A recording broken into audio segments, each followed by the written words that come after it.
आज देखिए Joseph Prince के साथ। ये साल जो कहलाता है year of the sit back.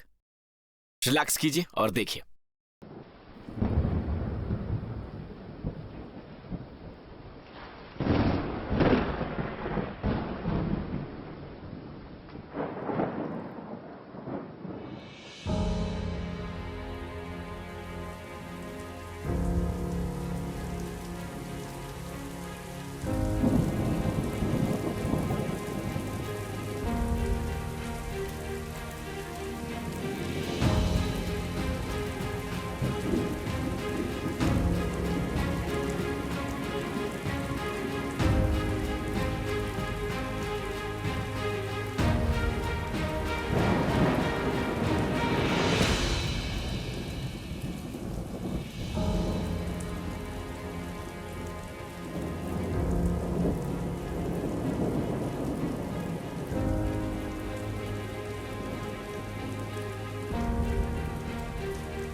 Year of the latter rain.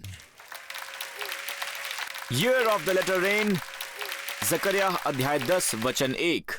ध्यान दीजिए, बरसात के अंत में यहोवा से वर्षा मांगो, यहोवा से जो बिजली चमकाता है, या इब्री में बिजली चमकाना, और वो उनको वर्षा देगा और हर एक के खेत में हरियाली उपजाएगा।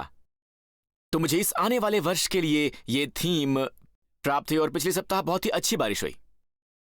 ऐसे वक्त जब आप उम्मीद नहीं करते, मेरा मतलब पिछले साल परमेश्वर ने मुझे ये दिया था जो कि पिछले महीने था, और मैं असल में अपनी छुट्टी पर था, और प्रभु ने मुझे इस आने वाले साल के बारे में बताया, और मैं उसकी उंगलियों के निशान देखने लगा कि परमेश्वर इशारा कर रहे हैं बाकी वर्षा का। बाद के वर्षा का मतलब है कि पहले की तरह वर्षा होती है, हम इसे बाद में देखेंगे। फिर उसके बाद आती है बाद की वर्षा।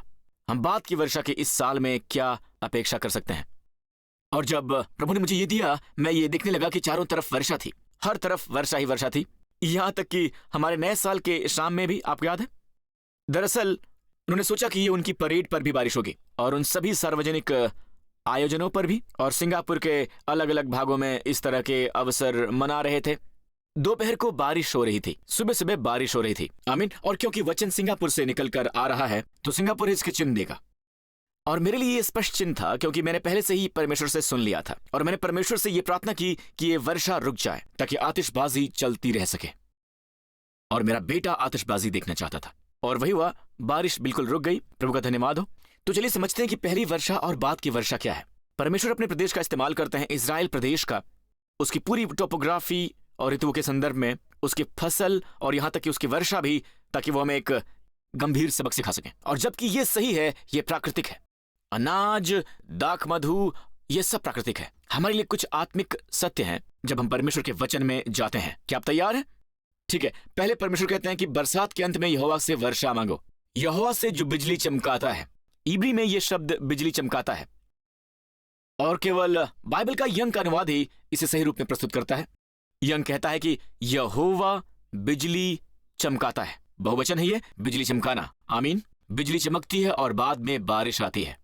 अब इजराइल में, चलो देखें, बारिश के पहले प्रकटीकरण पर पहले की वर्षा, शुरुआती वर्षा, या फिर पतझड़ की वर्षा जो पहले की वर्षा कहलाती है, और फिर बाद की वर्षा जो बसंत की वर्षा है।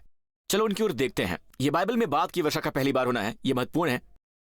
प्रभु कहते हैं कि मैं तुम्हारे देश के बरसात के आदि और अंत दोनों समयों की वर्षा को अपने समय पर बरसाऊंगा, अपने समय पर। आप इन वचनों को पढ़िए, आप पाएंगे कि परमेश्वर बात कर रहे हैं कि वो उसकी ऋतु में ही वर्षा भेजते हैं।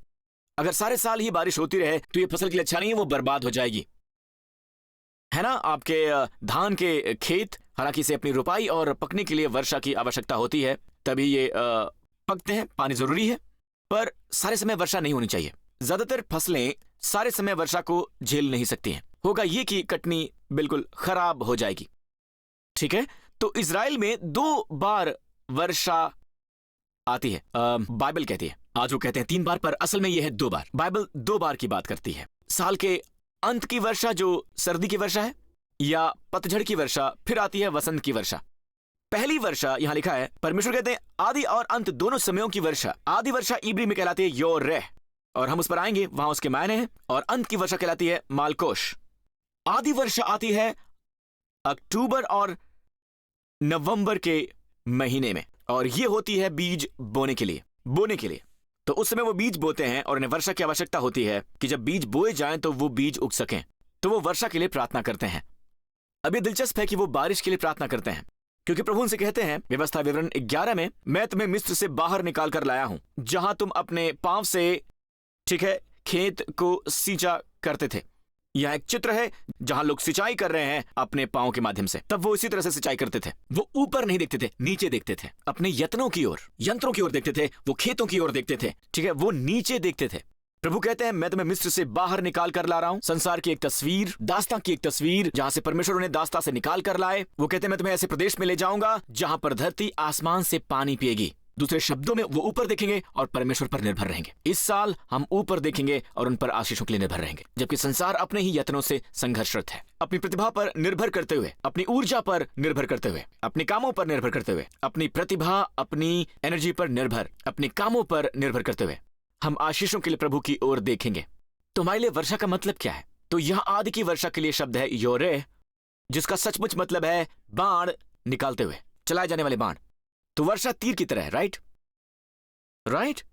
पर यहां जो शब्द है वो है मोरे, योरे और मोरे शब्द है आदि वर्षा का, पर साथ ही यह शब्द है टीचर के लिए।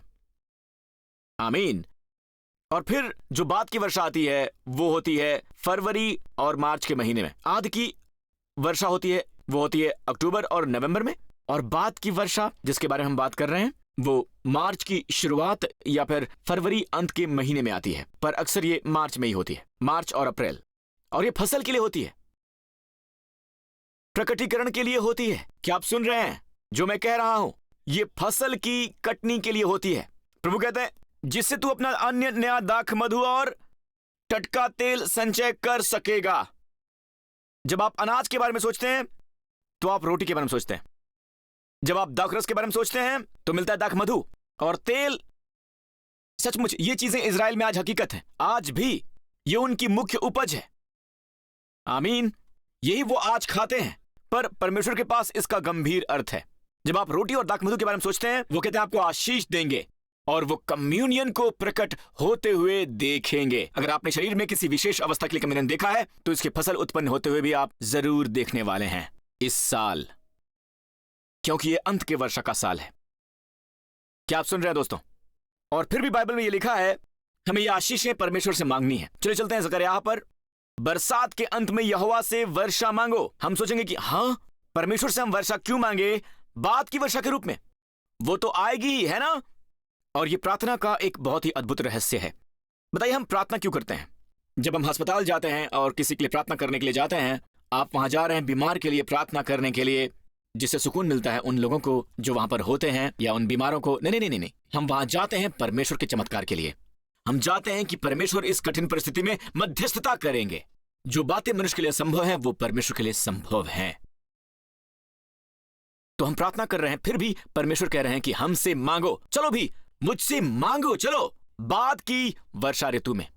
तो प्रार्थना तब की जाती है जब प्रभु ने कुछ वादा किया है। आप प्रभु से मांगते हैं, इसे बस यूं ही मत रहने दीजिए। मैं बस कामना करता हूं कि आशीष मेरे जीवन में आएगा। ये परमेश्वर से मांगिए, ये प्रकट होने दीजिए मुझ में, मेरे परिवार में, मेरे चर्च में। आमीन। गौर करें, प्रभु कहते हैं कि अनाज, दाख मधु और तेल। अनाज यानी कि रोटी, दाख मधु यीशु का लहू, हम कम्युनियन लेते हैं। तेल है अभिषेक। आप इसे यहां पाएंगे, आप अभिषिक्त होंगे। अभिषेक का मतलब है, जैसे उदाहरण के लिए, आसान सा उदाहरण, जब आपका दरवाजा चरमराता है तो कब्जों को जरूरत होती है किसकी? तेल की। जब आप कब्जों पर तेल डालते हैं कोई आवाज नहीं आती। आप ऊंची आवाज में चरमरा रहे हैं, ये आपका परिवार सुन सकता है, हर कोई सुन सकता है, और पता है ये कहलाता है शिकायत। तो हमें अधिक तेल की आवश्यकता है। तो जब तेल वहां होता है तो आप ऐसी चीजें करते हैं जैसे तेल आपके ऊपर होता है, तो आपको महसूस होता है कि ये नर्म है, ये आसान है, बातें चरमरा नहीं रही हैं, बातें पुरानी नहीं हैं, बातें नई हो गई हैं, बातें और मुलायम हो गई हैं, बातें बस बह निकली हैं। दूसरे शब्दों में, स्वयं का अभिषेक करके आप बिना प्रयत्नों के चीजें आसानी से कर सकते हैं।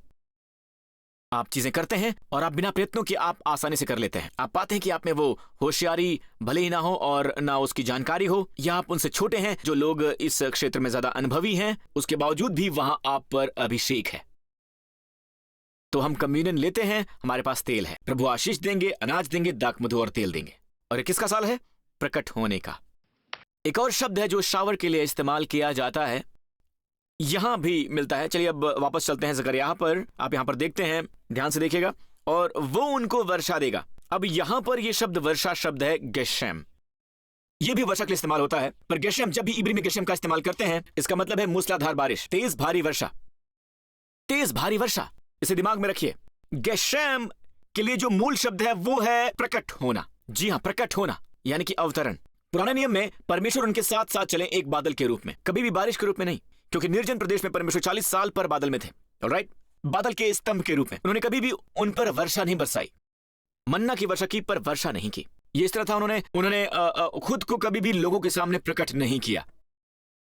पर यह शब्द गेशम यानी बारिश का क्या मतलब है? प्रकट होना। इसे महसूस कर सकते हैं। यीशु स्वर्ग से आए और वो इस रूप में आए कि हम उन्हें महसूस कर सकें, हम उन्हें छू सकें। बेतलहम में एक नए जन्मे बच्चे के रूप में मां ने उन्हें गोद में उठाया। वो गेशेम है, गेशमित इब्री में मूल शब्द है। प्रभु ने वादा किया, जोएल अध्याय 2 में परमेश्वर कहते हैं, हे सियोनियों, तुम अपने परमेश्वर यहोवा के कारण मगन हो, आनंद करो, क्योंकि तुम्हारे लिए यह वर्षा अर्थात बरसात की पहली वर्षा बहुतायत से देगा और पहले के समान अगली और पिछली वर्षा को भी बरसाएगा। पहले के समान अगली और पिछली वर्षा को बरसाएगा। तब खलिहान अन्न से भर जाएंगे। जी हाँ, अन्न से भरा खलिहान। और राजकुंड नए दाख मधु और ताजे तेल से उमड़ेंगे। जी हां, ताजे तेल से उमड़ेंगे, नए दाख मधु और ताजे तेल। मुझे ये पसंद है, मुझे इसकी आवाज पसंद है। भरना, उमड़ना, उमड़ना, उमड़ना। अब ये उस तरह के अर्थ हैं। ये क्या है? अब इसे ध्यान से सुनिएगा। जानते हैं अनाज होता है रोटी के लिए, दाख मधु है यीशु का लहू। तो हम प्रभु का भोज लेते हैं। आप में से बहुत से लोग इसे ग्रहण करते हैं और ये एक रस्म बन गई है। आप कहते हैं कि आप बीमार हैं, कम्युनियन लो, पर ये एक रस्म बन गई है।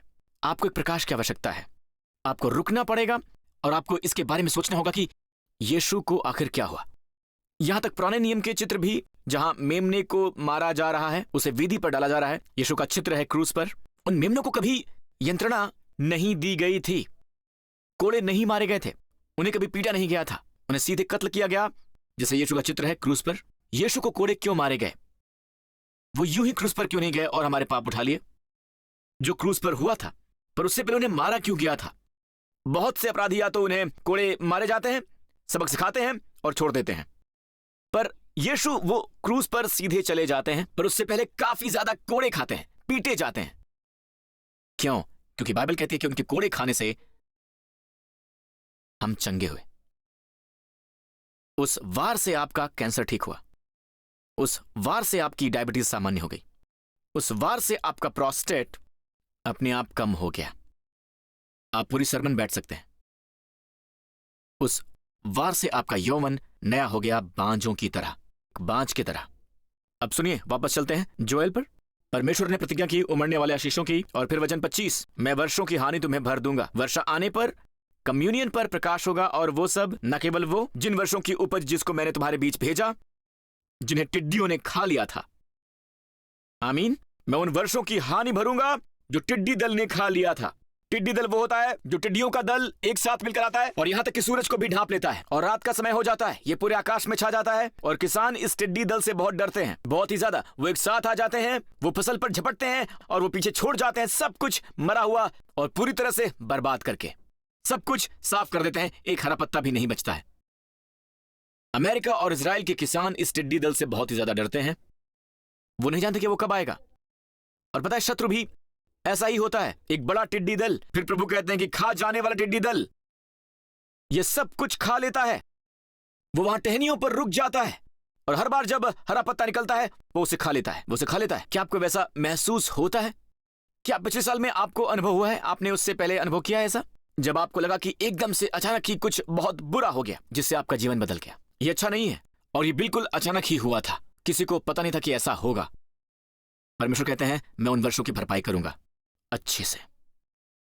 न केवल खाने वाला टिड्डी दल बल्कि चबाने वाला टिड्डी दल उस तरह का है कि क्या आपने महसूस किया है कि आप उठते हैं और आपको ऐसा महसूस हो रहा है कि जो बिजनेस आप इतने सालों से चला रहे हैं वो कोई चुरा रहा है, जिस पर आप भरोसा करते हैं वो उसे चुरा रहा है। चबाने वाला टिड्डी दल, और वो वहां है, ये एक सूंडी की तरह है जिसके पंख भी नहीं है और वो चबा रही है। आपको महसूस नहीं होता, वो उसे लगातार चबाया जा रही है, लगातार चबाया जा रही है। जैसे कि आपका स्वास्थ्य, आप डॉक्टर के पास गए, कोई गंभीर लक्षण नहीं है आप में, और डॉक्टर कहता है कि आप में ये रोग है, आप में वो रोग है, और आप शॉक्ड हैं। ये काम होता है चबाने वाली टिड्डी का। ध्यान दीजिए कि परमेश्वर हमेशा आपकी सहायता करते हैं, हमेशा आपकी सहायता करते हैं। परमेश्वर आपकी सेहत छीनने के लिए नहीं है, पर वहां एक शत्रु है जो आपको तबाह करना चाहता है। इसलिए वो लोगों को उकसाता है ड्रग का लती बनने के लिए, क्योंकि वो जानता है कि ड्रग आपको मार डालेगा। वो धूम्रपान को बढ़ावा देता है, क्यों? उससे आपका जीवन कम हो जाएगा। लोग पूछते हैं पास्टर प्रिंस आप धूम्रपान करते कि नहीं, इससे आप स्वर्ग जाएंगे? मैं कहता हूं हाँ, और जल्दी। तो प्रभु चाहते हैं कि आप लंबा जीवन जिएं, वो आपसे प्रेम करते हैं। आप चाहे खुद से प्रेम ना करें, वो आपसे करते हैं। तो ये इस तरह से है, ये 4 सेनाएं हैं, 4 सेनाएं। मैं इस पर ध्यान लगा रहा था, यहां नए नियम का काउंटर पार्ट है। परमेश्वर ने मुझे एक वचन दिखाया कि हम लहू और शरीर के विरुद्ध मल्लयुद्ध नहीं करते। वो सहकर्मी जिसने आपसे चुराया है वो आपका असली शत्रु नहीं, जिसने धोखा दिया वो आपका असली शत्रु नहीं। आप शरीर और लहू के विरुद्ध मल्लयुद्ध बिल्कुल ना करें, लेकिन प्रधानताओं के विरुद्ध करें, शक्तियों के विरुद्ध करें, आत्मिक दुष्टता के विरुद्ध उन ऊंचे स्थानों का जो इस दुनिया के अंधकार में स्थान है, और आत्मिक दुष्टता के विरुद्ध। ये 4 दल हैं और यही टिड्डी दल हैं। प्रभु कहते हैं मैं तुम्हें बहाल करूंगा, जो शैतान ने चुराया है मैं उसकी भरपाई करूंगा। तुम पेट भरकर खाओगे और तृप्त होगे और अपने परमेश्वर यहोवा के नाम की स्तुति करोगे। इससे पहले प्रभु क्या कहते हैं? कहते हैं कि तब खलिहान अन्न से भर जाएंगे, आपका पूरा घर संपत्ति से भर जाएगा। वापस देखते हैं। इससे पहले कि ये सब बातें हों, गौर कीजिए, परमेश्वर आपको आदि वर्षा देंगे वफादारी से, और वो तुम्हारे लिए वर्षा को बरसाएंगे। आदि की वर्षा और बाद की वर्षा, मतलब समझ में नहीं आता जब आप पढ़ते हैं। इसने आपको दिया है कि वर्षा नीचे आए। क्या मैंने आपको बताया मोरे के बारे में अभी? मोरे का मतलब है टीचर, राइट? इजराइल में सभी विद्यार्थी, सभी बच्चे कह रहे थे कि शालोम मोरे। जैसे मैंने अभी भी कहा, इसका मतलब क्या है? मोरे का मतलब है शब्द योरेह से, जिसका मतलब है आदि वर्षा, और इसका क्या मतलब हो सकता है? टीचर, आदि वर्षा या टीचर। ओके, यहां यह लिखा है परमेश्वर बरसात की पहली वर्षा बहुतायत से देगा। और यह अद्भुत बात है कि इब्री में यह शब्द योरेह नहीं है जो नॉर्मल वर्षा के लिए इस्तेमाल होता है दूसरी जगहों में। ये एक शब्द है जो लिखा है, ये 2 बार प्रकट होता है, योरेह। यहां एक जगह है, यहां लिखा है टीचर। मुझे नहीं पता कि क्यों किंग जेम्स और न्यू जेम्स इसे इस तरह अनुवादित नहीं करते हैं, जहां लिखा है आदि वर्षा और वफादारी, वहां वफादारी नहीं है। यहां शब्द है धार्मिकता, यानी सदाका। सदाका जो है धार्मिकता। प्रभु आपको धार्मिकता का टीचर देंगे, वो आपको धार्मिकता की शिक्षा देंगे, और उसके बाद वो आपके लिए वर्षा को लेकर आएंगे। पहली वर्षा और बाद की वर्षा। और पहला महीना, शब्द महीना वहां पर नहीं है, ये ऐसा है जैसे आदि में। तो अब पहले क्या होगा? धार्मिकता की शिक्षा। बाय द वे, यंग ने इसे सही लिखा है। यंग, विश्वास करें या ना करें, मैसेज बाइबल में लिखा है शिक्षक। यंग ने आपको शिक्षक शब्द दिया है धार्मिकता के लिए। जी हां, धार्मिकता के लिए। और आपके लिए वो वर्षा बनकर बरसती है। अब यहां ऊपर देखिए जरा। सबसे पहले धार्मिकता का शिक्षक। क्या आप जानते हैं कि संसार में कितने लोग और भी चर्च में हैं? सोचा है? और चर्च की दुनिया में उनमें से कितने मानते हैं कि धार्मिकता कुछ ऐसा है जो आप कार्य करते हैं, वो कार्य जो आप करते हैं। पर बाइबल कहती है कि धार्मिकता एक वरदान है। धार्मिकता एक वरदान है। पता है वरदान क्यों है? क्योंकि क्रूस पर पहला और एकमात्र शिक्षक धार्मिकता का आया था, और वो मरा उस क्रूस पर हमारे पापों के लिए, यीशु मसीह। और वो हमारे पापों की वजह से पाप बन गया, ताकि मैं और आप उसकी धार्मिकता से धर्मी बन सकें।